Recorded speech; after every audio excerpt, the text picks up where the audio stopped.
Sun 1837। Asiatic Society of Bengal का ये पुरातत्व विशेषज्ञ जेम्स प्रिंसिप एक लिपि को परखने में जुटा हुआ है। एक लंबे अध्ययन के बाद प्रिंसिप आखिरकार इस निष्कर्ष पर पहुंचते हैं कि शिलाओं और पुरातन स्तंभों पर यह लिपि कोई साधारण भाषा नहीं है।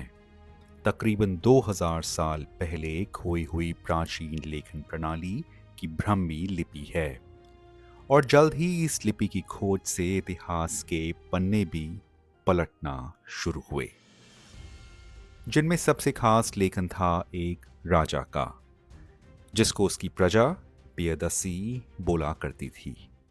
देवनपिय पियदस्सी यानी ईश्वर के प्यारे सम्राट Piyadassi.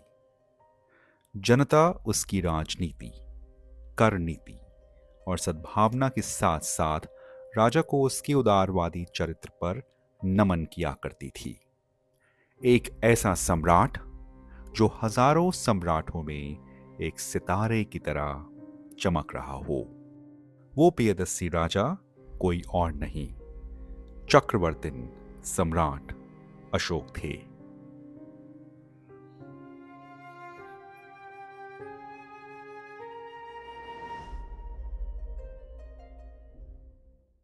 Hello and welcome to talking history Bihar. Bihar और प्राचीन भारत के इतिहास को खोजती, परखती और आपके सामने लाती इस खास श्रृंखला में आपका स्वागत है। इस एपिसोड में हम बात करने जा रहे हैं सम्राट अशोक की। एक महान सम्राट जिसकी नीति, जिसकी रणनीति, जिसके पॉलिटिक्स और खास करके उसके व्यक्तित्व ने सिर्फ मगध ही नहीं बल्कि समूचे दक्षिण एशियाई महाद्वीप के इतिहास पर एक नई रोशनी डाली। खास बात यह है कि इस महान सम्राट की जीवनी या कहें कि इसके बारे में तकरीबन 2100 साल तक बहुत कम ही पता था। एक पुरातत्व खोज के बाद इसके जीवन की परतें दर परतें खुलती गई और पूरे विश्व के सामने इस महानतम सम्राट का इतिहास सामने आया। 20वीं शताब्दी की शुरुआत से ही ब्राह्मी लिपि और कुछ शिलाओं पर खासा अध्ययन होना शुरू हो गया था। आर्कियोलॉजिकल सर्वे ऑफ इंडिया, भारतीय पुरातत्व सर्वेक्षण ने इसे बेहद बारीकी से परखना शुरू कर दिया था और 1915 आते आते सम्राट अशोक के बारे में हमें काफी कुछ पता चल चुका था। सामान्यतः ये माना जाता है कि अशोक जो है वह अन्य राजाओं की तरह पला बढ़ा। चूंकि वह राज परिवार में ही था तो इससे अलग हटकर हम लोग सोच भी नहीं सकते हैं। उसके जीवन में परिवर्तन कहाँ से आया यह महत्वपूर्ण है। दो सिद्धांत इसमें आते हैं। एक जो हम लोग पढ़ते हैं पहला कि अशोक काफी क्रूर था। अपने जीवन में कहा जाता है कि उसके 99 भाई थे, उसको मिलाकर 100 भाई। जब उसको गद्दी की तलाश हुई, जब उसको लगा कि गद्दी पर बैठना है तो 99 भाइयों को मारकर वह कुएं में डाल देता है और शासन करता है। एक कहानी है। दूसरी यह कहानी है कि उसके इतने भाई थे और 3 भाई था, तो आपस में सम्राट बनने के लिए थोड़ा सा द्वंद्व तो था। अशोक यानी जो किसी शोक और द्वेष के परे हो, एक सम्राट जिसकी पहचान 262 ईसा पूर्व हुए कलिंग युद्ध पर उसके परिणाम से भी की जाती है। एक ऐसा युद्ध जिसके बाद चक्रवर्ती अशोक के अशोक महान बनने के सफर को जोड़ा जाता है। कलिंग युद्ध इतना ज्यादा विध्वंसक रहा अशोक के लिए। अशोक खुद अपने 13th इंस्क्रिप्शन में सारी बातें एक्सेप्ट करता है कि लाखों की संख्या में लोग बंदी बनाए गए, लाखों से ऊपर की संख्या में लोग मारे गए। मैं जब युद्ध में के मैदान में खड़ा था, जहां तक मैंने अपनी नजर फैलाई मुझे लाल रंग के अलावा कुछ नहीं दिखा। चंद्रगुप्त मौर्य के पोते अशोक कहा जाता है बचपन से ही राजनीति, कूटनीति, अर्थनीति और युद्ध नीति इनके बहुत ही जिज्ञासु छात्र रहे। साथ में ये बात भी है कि उन्होंने शुरुआत से ही अपने हुनर का परिचय देना शुरू कर दिया था। अशोक 304 ईसा पूर्व में जन्मे अशोक, चंद्रगुप्त मौर्य और बिंदुसार इनके वंश को आगे बढ़ाने वाले। चौथी और 5वीं शताब्दी में लिखी गई अशोक वदना और अन्य बौद्ध धर्म शास्त्र जैसे कि दिव्य वदना और वाम सत्ता पक्षनी के मुताबिक राजकुमार अशोक की माता का नाम सुभद्रांगी था, जो एक प्राचीन शहर चंपा, आज के भागलपुर में चंपापुरी से वास्ता रखती थीं। इतिहासकार आज भी अशोक की शुरुआती जिंदगी को काफी उत्सुकता से देखते हैं, खासकर चंद्रगुप्त मौर्य के एक संधि के तहत यूनानी राजकुमारी से शादी को लेकर मौर्य वंश में क्या कोई नया उपवंश शुरू हुआ था। मगध के शक्तिशाली साम्राज्य में जन्मे अशोक के बारे में ये भी लिखा गया है कि बचपन से ही उनके पिता बिंदुसार को अपने बड़े पुत्र सुशिम से ज्यादा लगाव था। बिंदुसार सुशिम को सम्राट बनना देखना चाहते थे, लेकिन उनके प्रधानमंत्री राधागुप्त की नजर में युवा राजकुमार अशोक में सम्राट बनने के बेहतर गुण थे। पुत्र प्रेम से प्रभावित बिंदुसार भी इस बात को नजरअंदाज नहीं कर पाए और जब तक्षशिला में विद्रोह शुरू हुआ तब उसे खत्म करने के लिए बिंदुसार ने सुशिम की जगह अशोक को चुना। तक्षशिला उत्तर पश्चिम में मौर्य साम्राज्य का सबसे अहम सूबा, जो पूरे साम्राज्य को, मौर्य साम्राज्य को, मगध को उत्तर पथ द्वारा मध्य एशिया से जोड़ता था। आजकल की भाषा में कहें तो उसको हम स्ट्रेटेजिक लोकेशन कह सकते हैं, जो कि एक बहुत अहम व्यापार केंद्र मध्य एशिया से पूरी राजधानी को जोड़ा करती थी। साफ है कि सूबे में पीस एंड स्टेबिलिटी यानी शांति और स्थिरता होना किसी भी साम्राज्य सम्राट के लिए बेहद जरूरी था। अशोक तो एल्डेस्ट सन नहीं था। राजतंत्र के मुताबिक एल्डेस्ट सन को राजगद्दी प्राप्त करने का अधिकार था, लेकिन उसने दरबार में जो मंत्री थे उनके बीच विभेद पैदा किया और अपने पक्ष में प्रभावशाली मंत्री राधागुप्त को मिला लिया और उसकी सहायता से वो दरबारियों को या मंत्रियों को अपने पक्ष में सफल करने में, मिलाने में सफल हुए। उज्जैनी में अशोक ने अपने राजचरित्र और कूटनीतिक शैली का प्रमाण देना शुरू कर दिया था, जिससे अब दिन ब दिन साबित हो रहा था कि मौर्य साम्राज्य का भविष्य अशोक के हाथ में ही सुरक्षित है। ईसा पूर्व साल 268 जब अशोक ने मगध का राज संभाला। अशोक के लिए ताज कांटों के ताज से कम नहीं था। खतरा सिर्फ बाहर से नहीं बल्कि अंदर से भी था, घर के निधियों से भी था।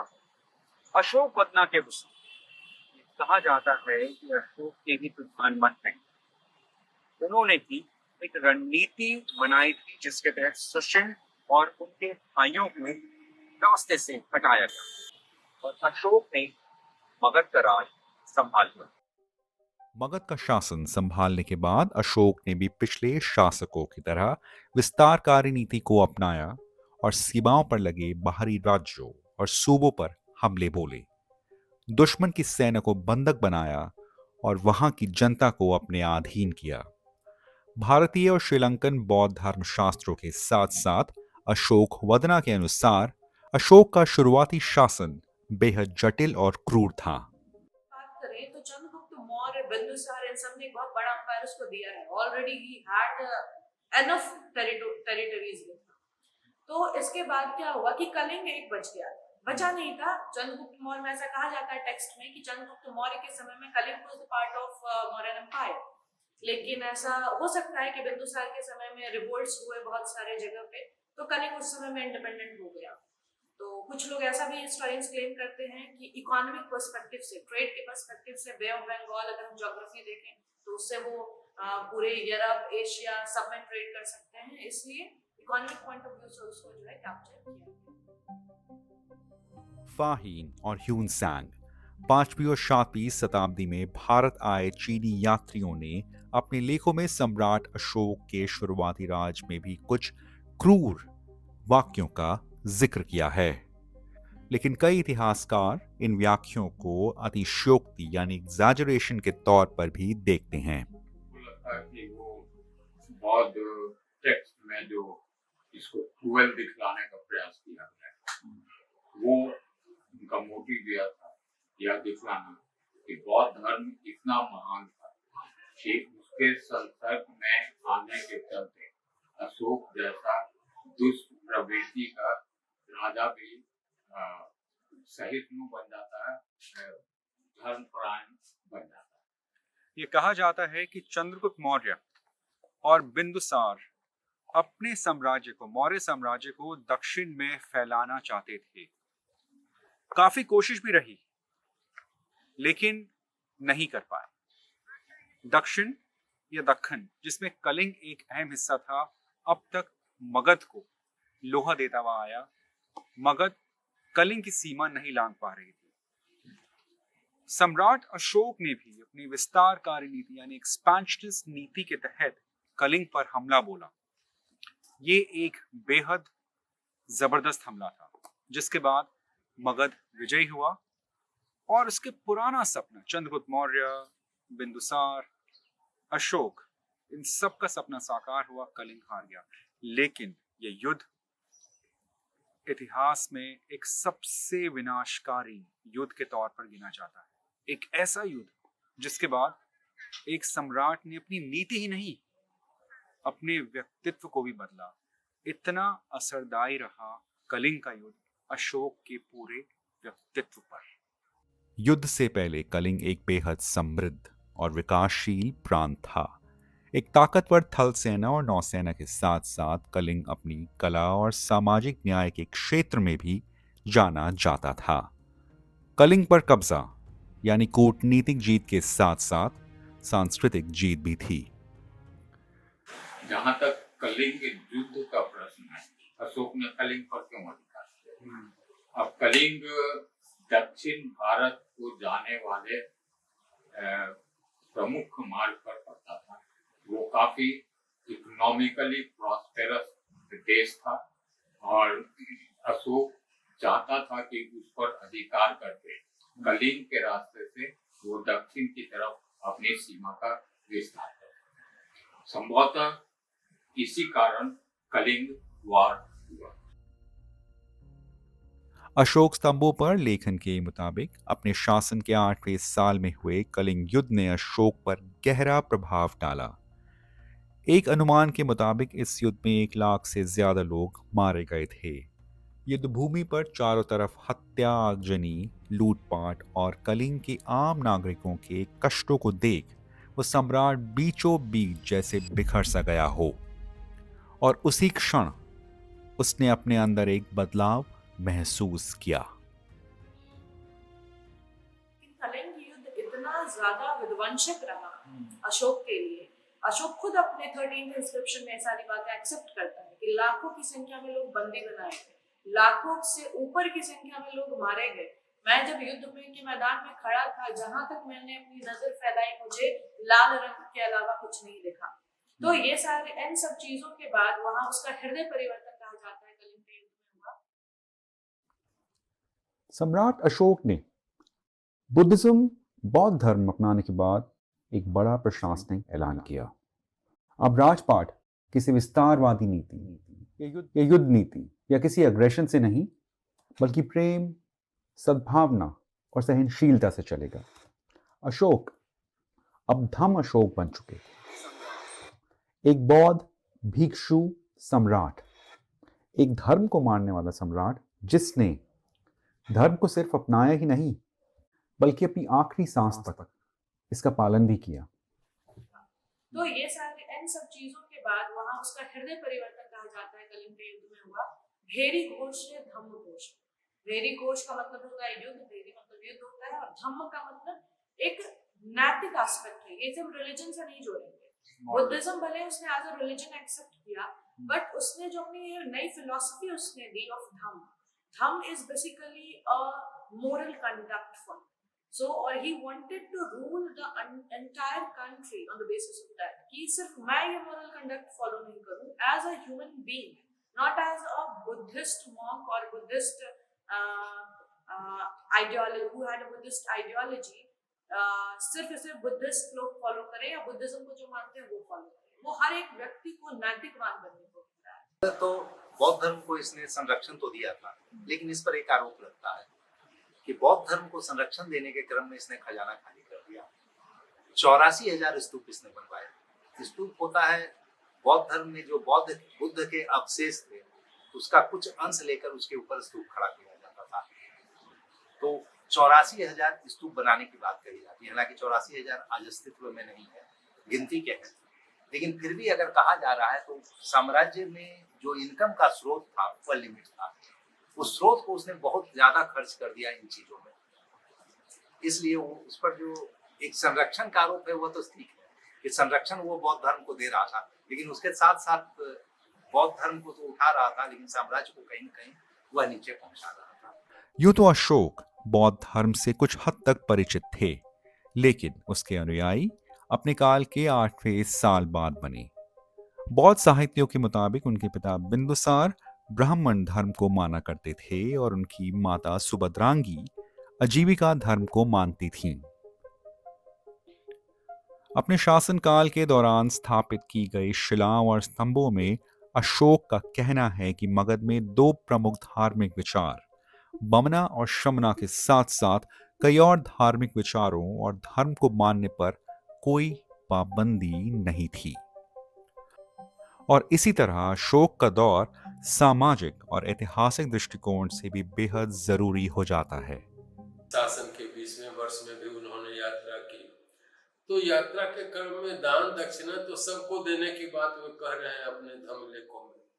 तो अगर उनके साथ कुछ हो रहा है तो बहुत ज्यादा ये नहीं, लेकिन है कि कोई भी किसी के साथ ज्यादती नहीं कर सकता है, बल्कि सब कहता है कि वे ब्राह्मणों का आदर करें, मैं ये श्रमणों का आदर करें, उन्हें दान दे, सब लोगों को अपने धम्म लेख के माध्यम से। यह उसका स्पष्ट दिशा निर्देश है। साल ईसा पूर्व 250 में अशोक ने तीसरी बौद्ध परिषद यानी थर्ड बुद्धिस्ट काउंसिल का आयोजन पाटलिपुत्र में किया। इस परिषद में 1000 से भी ज्यादा बौद्ध भिक्षुओं और अनुयायियों ने भाग लिया और साथ ही पाली धर्म ग्रंथ का भी संरक्षण किया गया था। इस परिषद में उनके पुत्र महेंद्र ने एक अहम जिम्मा उठाया था। आगे चलकर महेंद्र ने श्रीलंका और उनकी पुत्री संघमित्रा ने पूर्वी एशिया में बौद्ध धर्म की सीख को अवगत कराया।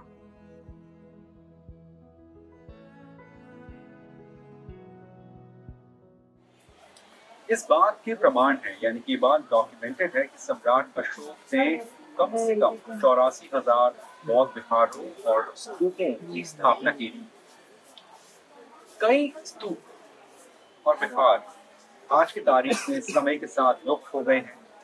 इसके कई कारण रहे, लेकिन इनके संदेश और आज भी बरकरार है।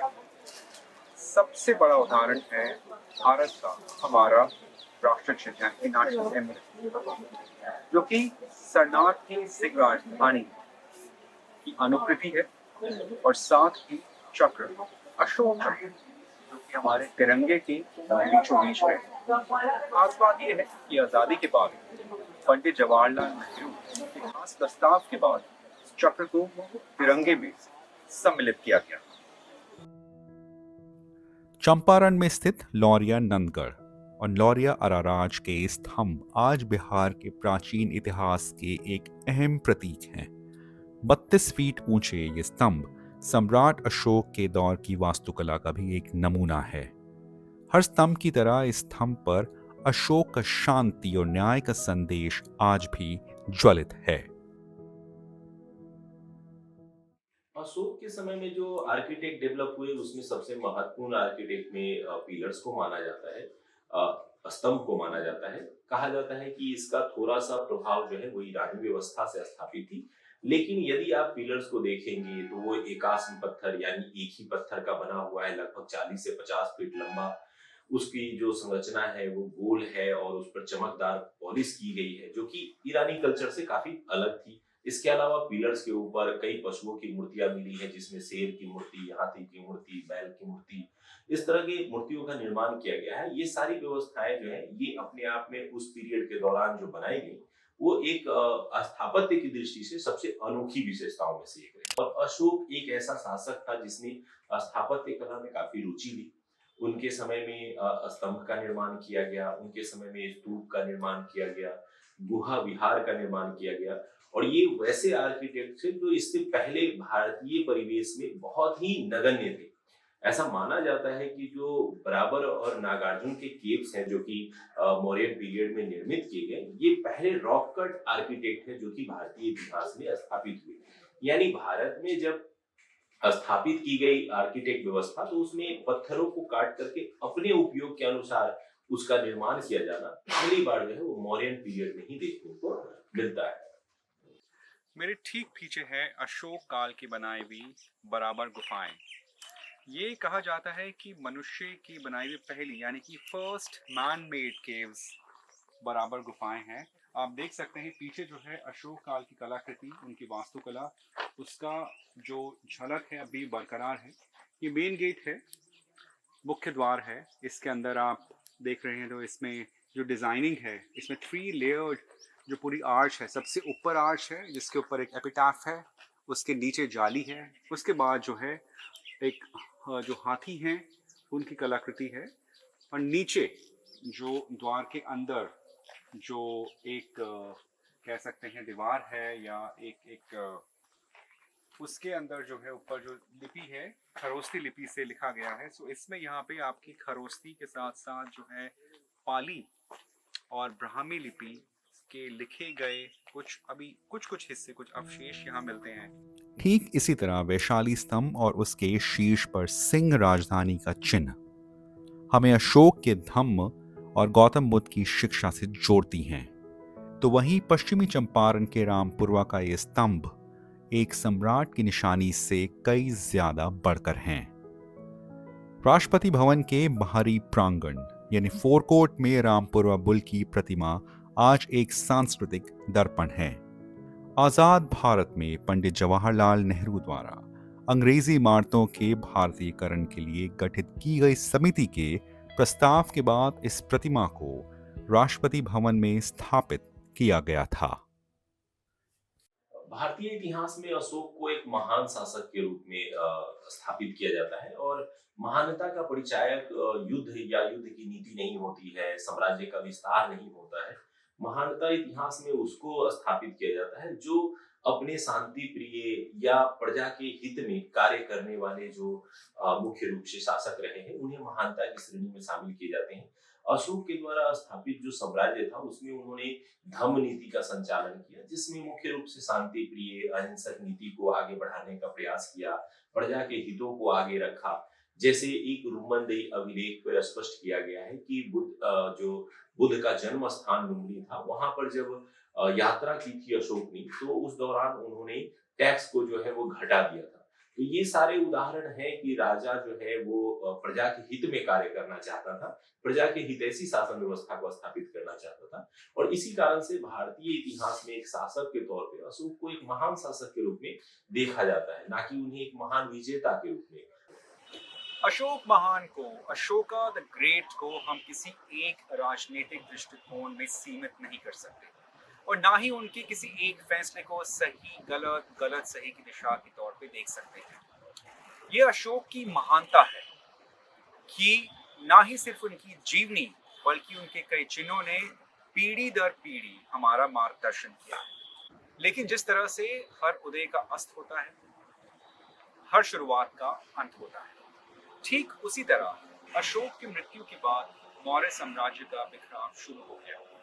लेकिन ये गौर करने वाली बात है कि उनकी महानता ही थी जिसके कारण उनकी मृत्यु के बाद भी कुछ इसी तरीके से मौर्य साम्राज्य 50 सालों तक टिका रहा। अगले एपिसोड में हम देखेंगे कि किस तरीके से इतिहास ने एक नई करवट ली मौर्य साम्राज्य के बाद। Thank you for watching this episode. Stay tuned और देखते रहिए Talking History. See you soon. Goodbye.